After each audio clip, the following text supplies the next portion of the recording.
सारे अभ्यर्थियों को अभियोजन अधिकारी से जुड़ी हुई परीक्षा से, मुख्य परीक्षा 2022 से जुड़े हुए समस्त परीक्षार्थियों को जिन्होंने आज भारतीय दंड संहिता की 3 घंटे की सेकेंड टेस्ट सीरीज ज्वाइन करी, उनको साधुवाद। आपने संजीदगी का परिचय दिया,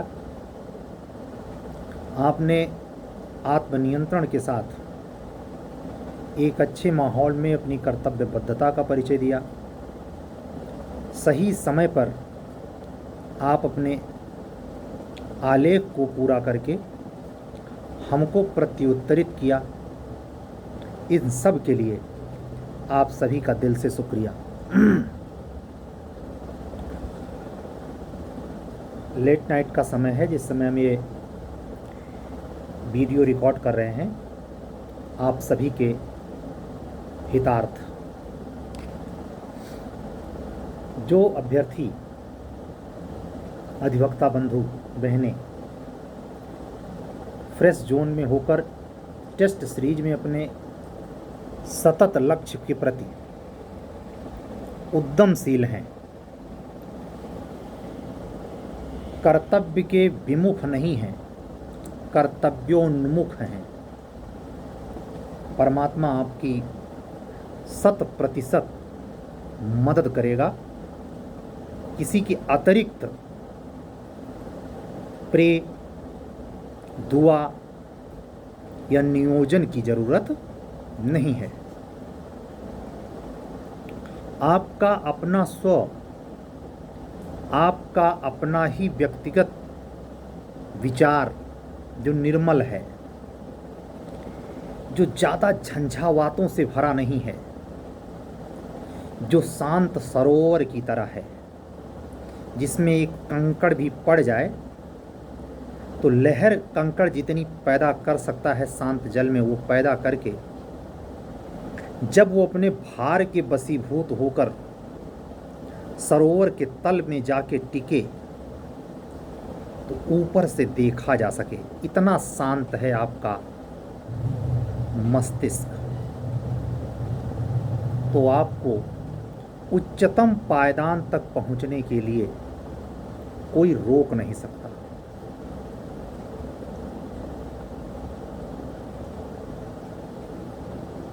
विद्या की देवी माँ सरस्वती के लिए एक बहुत उपयुक्त शास्त्रों में श्लोक मिलता है। या कुंदेन्दु तुषार हार धवला, या शुभ्र वस्त्रावृता, या वीणा वरदंड मंडित करा, या श्वेत पद्मासना, या ब्रह्माच्युत शंकर पृथभृत देवई सदा वंदिता, सा मांग पात सरस्वती भगवती निःशेष जाड्यापहा। आप जब भी अध्ययन के प्रति या अध्ययन की तैयारी के प्रति संजीदा होकर आप स्टडी टेबल पर बैठें, जैसा आपको पूर्व से ही विदित है, नेक्स्ट एग्ज़ाम, नेक्स्ट टेस्ट 12 सितंबर को होगा।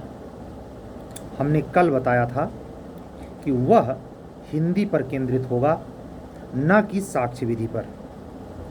हिंदी के लिए जो 3 से 4 दिन का समय लगभग आपको मिल रहा है, उसके बाकी तथ्यात्मक पक्षों को विलोम, तद्भव, तत्सम, अनेक शब्द के एक शब्द, अनेकार्थवाची शब्द और त्रुटिपूर्ण वाक्यों को सुधारने के लिए जो सवाल आते हैं, उससे जुड़े फैक्ट हिंदी के आप ज़्यादा मशक्क़त नहीं करनी पड़ेगी। इतने मेच्योर दिमाग के आप सब हैं कि इसको कवर करेंगे। हम क्योंकि एग्ज़ाम के पहले का हो सकता है अभी 1 या 2 अपलोडेड वीडियो आपको मिले, अन्यथा ये अंतिम भी हो सकता है। तो उसको मद्देनज़र रखते हुए जो पहला प्रश्न अनिवार्य होता है, सभी प्रश्न अनिवार्य होते हैं लेकिन जो ज़्यादातर जो पहला होता है, गद्यांश पर आधारित जो सवाल पूछे जाते हैं, और आखिरी जो सवाल होता है निबंध का, जिसमें आपको शब्दों का जो प्रकटीकरण किताब अपने उत्तर पुस्तिका पर करना है, उसमें ही आपके हिंदी के स्मारक अनुभव और ज्ञान का पता चलता है।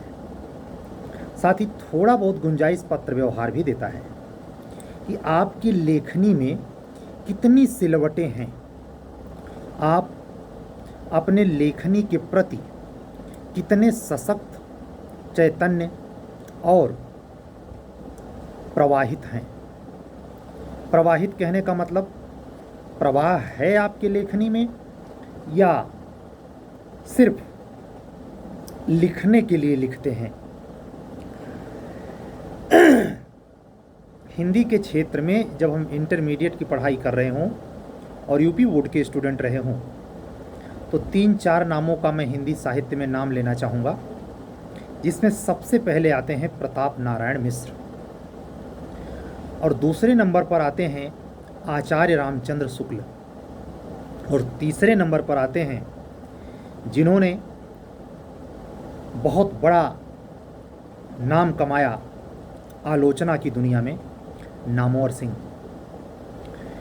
इन तीनों के बारे में अगर आपने उनके शब्दों के चितेरेपन से प्यार किया है, मैं उन अभ्यर्थियों की बात करता हूं जो मुख्य परीक्षा देने जा रहे हैं और जो हिंदी में महारत हासिल रखते हैं, हो सकता है हिंदी से शोधरत भी हों, वो इन तीनों के लेखों के प्रति, मैं उपन्यासकार प्रेमचंद की बात नहीं कर रहा, मैं हिंदी के गरिमा की बात कर रहा हूँ। हिंदी के गरिमा कहने का मतलब, और जस्ट 1 सेकंड पहले प्रेमचंद का नाम लेने का मतलब, उस महान विभूति के प्रति किसी प्रकार से कमतर भाव से आंकने या उनको हिंदी के वैशिष्ट्य से बाहर रखने की मेरी कोई प्रवंचनापूर्ण धारणा नहीं है। स्पष्ट शब्दों में कहूँगा, वो शब्दों के मर्मों के चितेरे उपन्यासकार सम्राट हिंदी के उस सौष्ठव के प्रति, हमारी अलग अवधारणा के प्रति अपना अनोखा स्थान अलग ढंग से रखते हैं, इसलिए मैं उनका नाम नहीं ले रहा हूँ।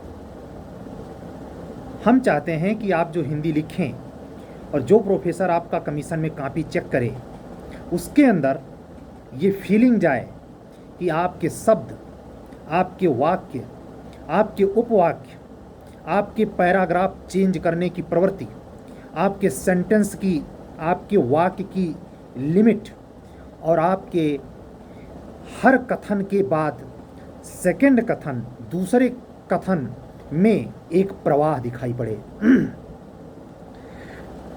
हर सेंटेंस, हर वाक्य एक से दूसरे के प्रति कटा हुआ ना हो। जानते हैं मंत्र मुग्ध कर देने वाला निबंधात्मक शैली किसे बोलते हैं? जब उसमें कम से कम 10% उपन्यास की बू आए, और लेकिन उसमें जो मैक्सिमम बू आए वो हिंदी साहित्य के सौष्ठव की आए, और जब उसका उपसंहार हो, यानी निबंध जब अपनी गति को विराम देने लगे, तो आपके प्रति, यानी लेखक के प्रति जिसने वो निबंध लिखा है, एक धन्यता का भाव आए, नैराश्य नहीं। हम आपको ये जो विचार आपको दे रहे हैं, ये किसी भी प्रकार के निबंध में, मान लीजिए कोई करंट अफेयर से रिलेटेड इशू पर आपने ऐसे लिखना शुरू किया, उसमें भी ये शर्तें चलेंगी। हिंदी साहित्य पर केंद्रित कोई निबंध लिखना शुरू किया, कल्चरल पे कोई लिखना शुरू किया, मतलब वो किस प्रकार का है इससे फर्क नहीं पड़ता, लेकिन आपकी शैली का जो केंद्रित भाव हो, ये इस पर टिका होना चाहिए। आपके शब्दों का विन्यास अर्थ से युक्त तो हो, लेकिन वो क्लिष्टता से युक्त ना हो, वो बोधगम्य हो, उसमें सरसता हो, स्पष्टता हो, हिंदी की लिखावट में थोड़ा सा स्वच्छता हो, और उस स्वच्छता के साथ साथ और इसमें से एकांगी कुछ भी ना हो। तात्पर्य, एकांगी कुछ भी ना हो मतलब केवल साफ साफ ही लिखे हैं लेकिन कुछ भी लिख दिए हैं।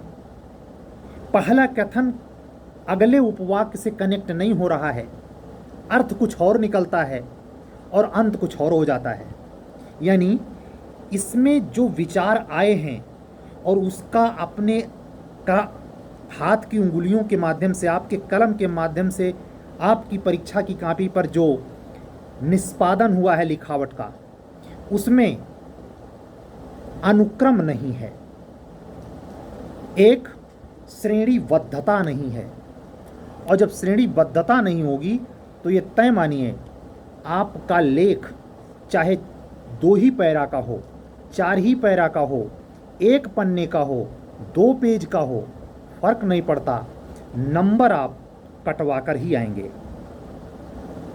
हिंदी का वास्तव में जो मूर्धन्य प्रोफेसर आपकी कॉपी चेक करेगा, शुरुआत के 2 पैरे में ही आपको पकड़ लेगा कि आपके हिंदी पर निबंध यानी हिंदी भाषा में निबंध लिखने के प्रति आप में कितनी क्वालिटी है, कितना आप में वैशिष्ट्य है जिसको चेक किया जाए।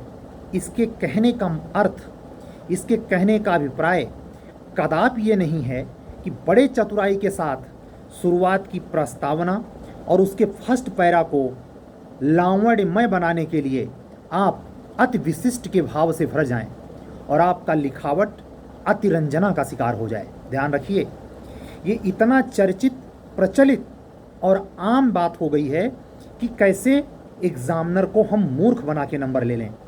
इस सोच की वृत्ति अगर आपके भीतर हो तो मुझको ऐसे लिखकर दिखाने के पहले आप अपनी आदत में आवश्यक रूप से सुधार कर लें। मन मस्तिष्क में हिंदी भाषा के प्रति नहीं, आप साक्ष्य विधि का उत्तर देते समय, उससे संबंधित समस्याओं का निदान करते समय, किसी भी प्रश्न पत्र में, साक्षात्कार में अपने को एग्जामिनर के सामने पेश होते समय कभी भी ये भाव न रखें कि आप उसको उल्लू बना के काम निकाल लेंगे। ये भाव ही आपको पतन का कारण बन जाएगा। इसलिए मैं दृढ़ता के साथ एक बात आपसे शेयर करना चाहूँगा। जब आप 12 सितंबर की रात कलम चलाएं हिंदी पर, तो हमारे इन बातों को अपने एसे और गद्यांश को समझकर रेखांकित शब्दों की व्याख्या में और पत्र व्यवहार में मेरे इन कहे गए बातों को ध्यान में रखते हुए ही अपने लेखन शैली के प्रभाव को प्रकट करें। 3 बातें इम्पॉर्टेंट हैं जिस पर संजीदगी से सोचें। जो व्यक्ति हमसे जुड़े नहीं हैं, आप जानते हैं, उनके लिए भी ये वीडियो जा रहा है। इसकी परवाह नहीं करता मैं कि इसका वो व्यक्ति ले कितना रहा है, और ले लेगा तो उसका कितना फ़ायदा, कितना नुकसान, या आपसे वो कितना आगे पीछे, इसकी चिंता आप भी न करें।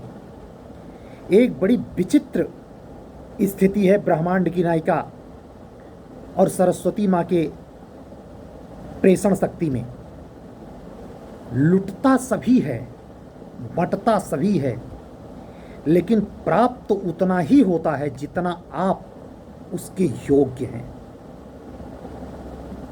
इस धरती पे कभी भी विद्वत्ता से पूर्ण लोगों की कमी नहीं रही, और ये धरती कभी भी निशाचर, पिशाचों और अयोग्य भ्रष्ट निकम्मों से कमतर भी नहीं रही। आप जिस लेवल के होंगे, आपका हृदय, आपकी इंद्रियों की इच्छाओं की तपिश, आपका ज्ञानेंद्रिय, आपकी जिह्वा शक्ति, आपका आकलन क्षमता वहीं टिकेगा जिस लेवल के आप होंगे, अन्यथा किनारा कस लेंगे।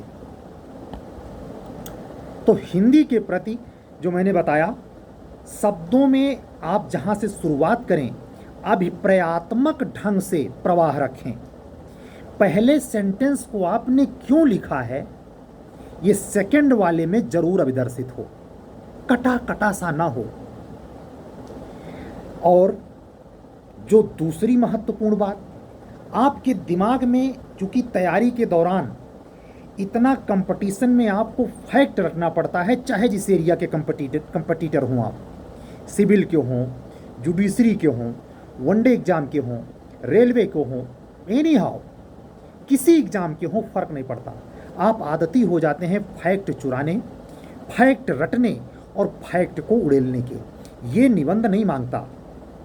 निबंध तथ्यों का विवरण नहीं है, लेकिन कहने का इसका अर्थ ये भी नहीं है कि निबंध तथ्य रहित अवस्था है, कदापि नहीं। अपने शब्दों और अर्थों को पुष्ट करने के लिए सीमित मात्रा में, मेरे शब्दों पर गौर करें, बहुल मात्रा में नहीं, सीमित मात्रा में आप तथ्यों का निवेश आवश्यक सेंटेंस में जरूर करें, लेकिन ध्यान रखें इसकी मात्रा बड़ी सीमित हो, नहीं तो आपका निबंध सरस होने के बजाय रुग्ण हो जाएगा। वो एक रूखा भाव पैदा करेगा। रूखा भाव आपको साहित्य के विलोचन नेत्रों के प्रति आकृष्ट नहीं कर पाएगा, अंकदायी नहीं होगा। आप ज्ञान के परिचय से ज़्यादा भाव के विश्लेषण का परिचय देते हैं निबंध में। फिर से दोहरा दूं, आप ज्ञान का परिचय देने से ज़्यादा अपने भाव के विश्लेषण की शैली, यानी निबंध लिखने से चेक करने का अर्थ निबंध के द्वारा आपके अभिव्यक्ति क्षमता के शैली के धर्रे को, शैली कैसी है, आप जब कोई चीज़ अभिव्यक्त करते हैं तो आपके अंदर विचारों का अभिगम किस अनुक्रम में अवतरित होता है, वही तो आपके विचार शब्दों पे आते हैं कॉपी में। तो ये स्पष्ट तौर पे कह रहा हूं, आप इसमें संकोच ना करें। इन चीज़ों को सिर्फ सुनकर उड़ा ना दें, मनन करें, और अगर ऐसा नहीं सोचते रहे हैं तो सोचना शुरू करें।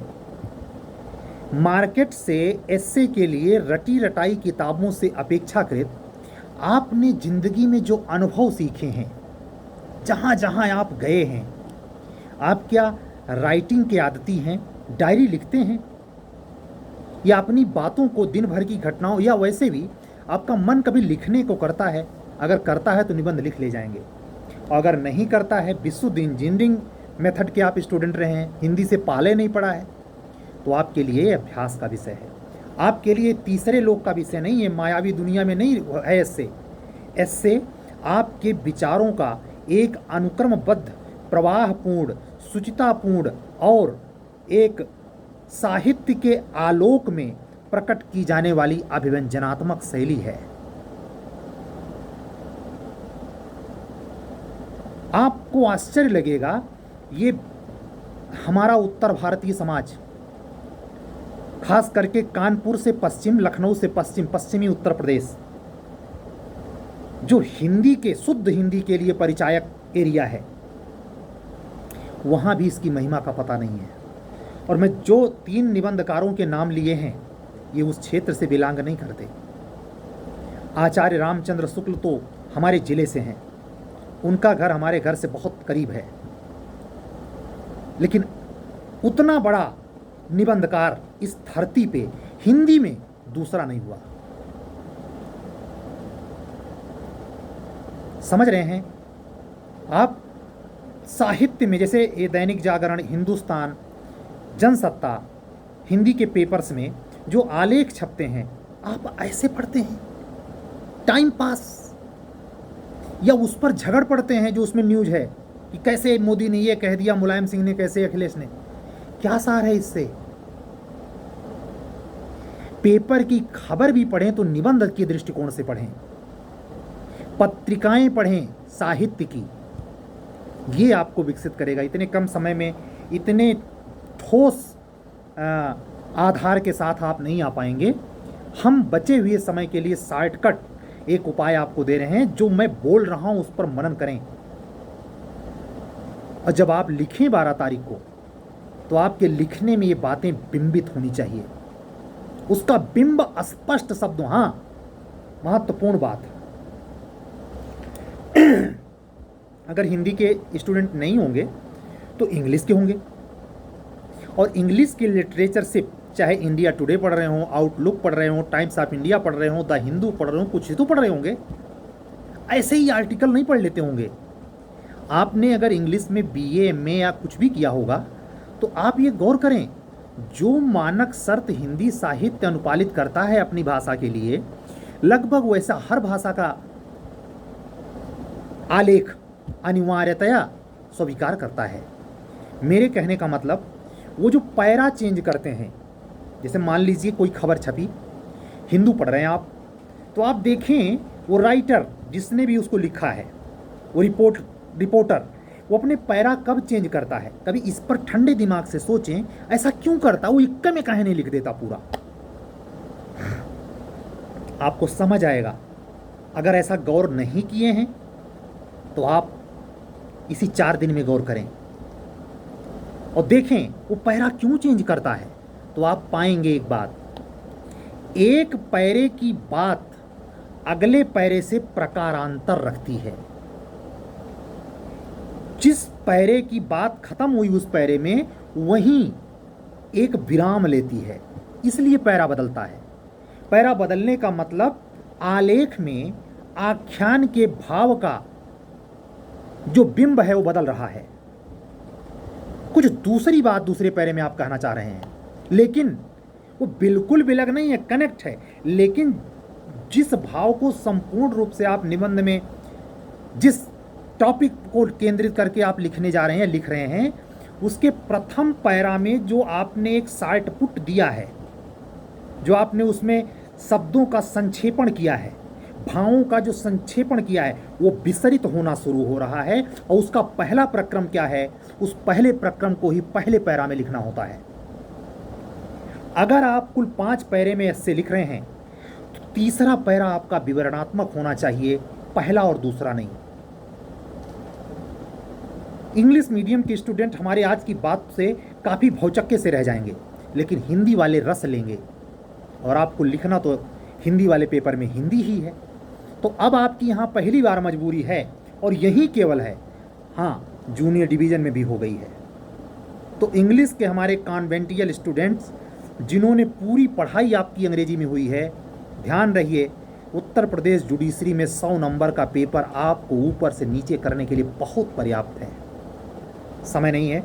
जुडिशरी में आप जाना चाहें तो भी, एपीओ का मेंस लिखें तो भी, ये दोनों वैकेंसीज में आपको हिंदी पे काम करना पड़ेगा। तो मैं कह रहा था कि अपने भावों का विवरणात्मक प्रयोग तीसरे पैरे में करें, और पहले दूसरे से तीसरा पैरा 3 लाइन 4 लाइन हद ज़्यादा लिख सकते हैं, लेकिन 5वां फिर छोटा कर दें और 6वां 4 लाइन से ज़्यादा ना हो, और आप बात पूरी हो जाए। ये तो रही बात निबंध के प्रारंभिक बाह्य रूप की। इस पर हम ये फर्स्ट पार्ट करके लगभग 24 मिनट का ये वीडियो हो जा रहा है, रोक दे रहा हूँ। इसका सेकंड पार्ट अभी जस्ट मैं कंटिन्यू रिकॉर्ड करूँगा और तुरंत अपलोड भी होगा। आप उसको सुनेंगे तो इन दोनों वीडियो से आप ही का नहीं, जो हमसे जुड़ना ही नहीं चाहते लेकिन हमको सब्सक्राइब करके हमारे ज्ञान का लाभ लेना चाहते हैं, उनको सापेक्ष और निर्लिप्त भाव से कह रहा हूँ, वो भी अगर अपना ये प्रयोग करेंगे तो अपने कंपटीशन हाल में औरों से बेटर हो जाएंगे। तो इस वीडियो को यहीं रोकता हूँ। निबंध का फर्स्ट पार्ट है, अंतिम पड़ाव है इस वीडियो का, इसलिए एक बार मैं मुझसे कनेक्ट होने के लिए अपना व्हाट्सअप नंबर 7705090393 दोहरा देता हूँ। जो भी व्यक्ति हमको सब्सक्राइब कर रहे हैं, शेयर कर रहे हैं, हमसे जुड़ रहे हैं, उनको मैं बहुत बहुत साधुवाद, बधाई, अभिवादन भी अपना प्रेषित करता हूँ। सत्यमेव जयते। ध्यान रखिएगा, ये अधूरा ही है, इसका सेकंड पार्ट अभी मैं तुरंत कंटिन्यू कर रहा हूँ, वो नेक्स्ट वीडियो में आएगा। सत्यमेव जयते।